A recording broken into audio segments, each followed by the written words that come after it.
लड़ेंगे, जीतेंगे, लड़ेंगे। जीतेंगे।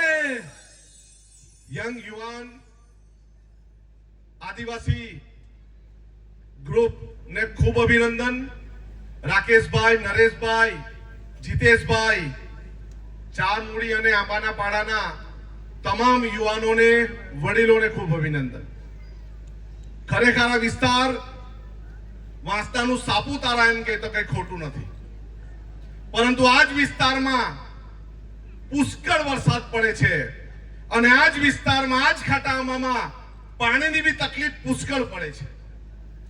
આ જ ખાટામાં વિસ્તાર છે, આદિવાસીની સમાજની સંસ્કૃતિથી ભરેલું છે।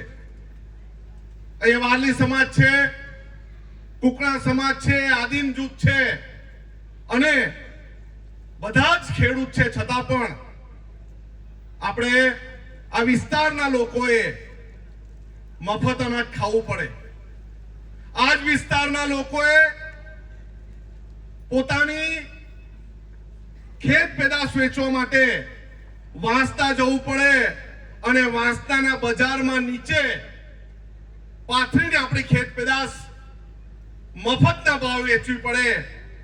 અને કેટલાક લોકો પોતાની મોટી દુકાન ચલાવવા માટે આપણા લોકોને, આપણી બહેનોને ઉઠાડી પણ મૂકે છે।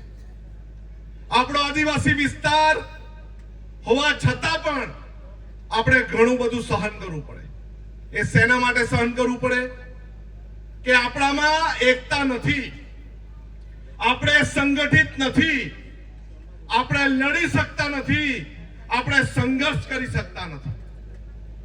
આપણા બહેનો સવારે 3 વાગ્યાથી ઉઠીને શાકભાજી વેચવા માટે જાય અને એ જ બહેનો શાકભાજી વેચીને આવે અને પશુપાલનનો વ્યવસાય કરે અને પાણીના ભાવે દૂધ શહેરમાં વેચવું પડે, ડેરી પર વેચવું પડે।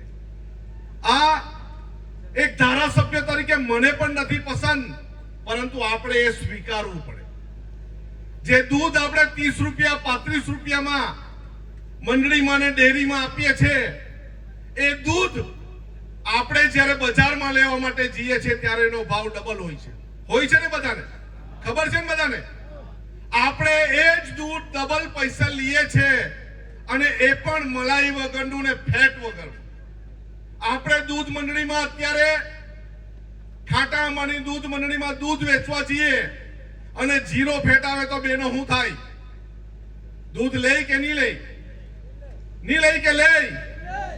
એ દૂધ નથી લેતા, પરંતુ ડેરી મલાઈ કાઢી લે અને પછી કોઠડીમાં આપણને આપે ત્યારે આપણે લેતા શરમાતા નથી, એનો ભાવ ડબલ થાય છે। આપણા વિસ્તારની જળ જંગલ જમીન કઈ રીતે લૂંટી લેવાનું એ કામ અને એ ષડયંત્ર આજની સરકાર કરે છે, પરંતુ હવે એ કહેવામાં છોછ નથી કે આપણા પ્રમાણપત્ર પર લૂંટીને ચારણ ભરવા રબારીને આપી દે છે, એમાં પણ સરકારને શરમ નથી। આપણા લોકો જળ જંગલ જમીન બચાવે છે, ઉત્પલભાઈ કીધું તેમ પહાડ પણ બચાવવા જોઈએ, પરંતુ મહુવાના કાંકરિયા વિસ્તારમાં સુરત મહાનગરપાલિકા 5000 મેટ્રિક ટન કચરો નાખી જાય, એ પણ આપણે સહન કરવો પડે। કેમ કે આપણી પાસે એકતા નથી। આપણામાંના જ કેટલાક લોકો છે એનો કોન્ટ્રાક્ટ રાખે છે અને કચરો આપણા ગામમાં, આપણા વિસ્તારમાં અને આદિવાસી વિસ્તારમાં કચરો નાખે છે। આજ ખાટામાંની વાત કરીએ, બારકુભાઈ ડેમ સમિતિના પ્રમુખ અહીંયા હાજર છે। આજ ખાટામાં વિસ્તારમાં મોટા ડેમ પ્રોજેક્ટની વાત આ સરકાર અને આપણા પાણી લૂંટવા વાળા લોકો આપણું પાણી લૂંટી લેવામાં શરમ નથી અને આપણો વિસ્તાર, આપણી જૈવિક વિવિધતા, આપણું વનસ્પતિ, આપણી ઔષધિઓ અને આપણું જંગલ કઈ રીતે ડૂબી જાય એના કાવતરા પણ આજ લોકો કરે છે। ઘણી બધી જગ્યાએ ડેમો બન્યા છે, પરંતુ પાણી આપણા આદિવાસી વિસ્તારના લોકોને મળતું નથી। આપણને સંવિધાનમાં મફત શિક્ષણ, સાર્વત્રિક શિક્ષણ મળવાની વાત છે, પણ આજ ખાટામાં કેટલીક શાળાઓ જર્જરિત છે। આ ખાટામાં કેટલાક આંગણવાડી, કેટલીક આંગણવાડી જર્જરિત છે, એમાં પાણી ટપકે છે.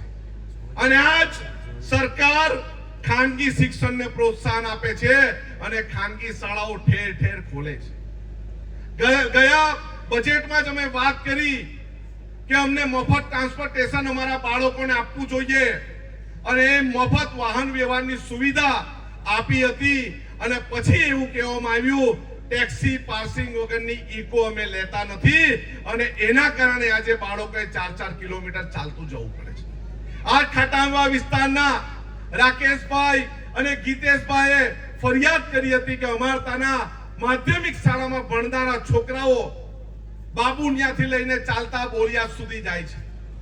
એમની પાસે બસ નથી અને અહીંયા આઝાદી પછી બસ પણ જોઈ નથી આ વિસ્તારમાં.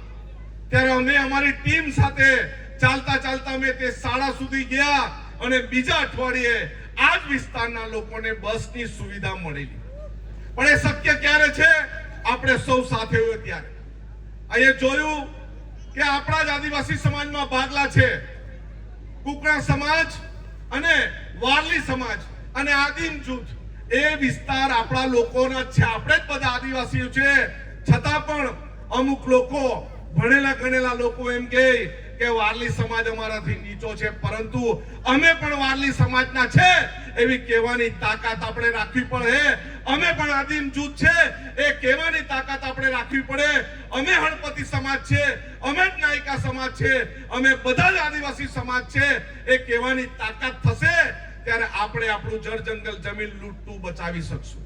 આપણે આપણા પ્રમાણપત્રો લૂંટતા બચાવી શકશું. આપણને આપણી ખેત પેદાશનો સક્ષમ ભાવ, આપણા જ દૂધનો સક્ષમ ભાવ આપણને મળશે.